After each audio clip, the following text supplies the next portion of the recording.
বিশ্ব নবী রাহমাতুল লিল আলামিন সাল্লাল্লাহু আলাইহি ওয়াসাল্লাম ইরশাদ করেছেন, কোন ব্যক্তি আল্লাহ পাক যাকে তৌফিক দান করেছেন হজে যাওয়ার জন্য, তিনি হজে গিয়েছেন এবং তার সাধ্য মতো হজের ক্রিয়াগুলো পালন করেছেন এবং এই আমল চলাকালীন তার মুখ দিয়ে কোনো ফাহাশ কথা বার হয়নি, কোনো বদ আমল বা অন্যায় কাজে সে লাগেনি, কাউকে গালিগুলোজ করেনি, এই সমস্ত বিষয় থেকে সে নিজেকে বিরত রেখেছিল।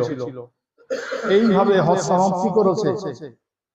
আল্লাহ রাব্বুল আলামিন সেই হাজীকে, সেই ব্যক্তিকে এমন বানিয়ে দেন, কাওয়ালাদাত ওয়াজাতু উম্মুহু, বলছে সে যেন মায়ের গর্ভ থেকে সবে ভূমিষ্ঠ হয়েছে। বলুন সুবহানাল্লাহ। অর্থাৎ হজ সমাপ্তি হওয়ার সাথে সাথে সেই ব্যক্তি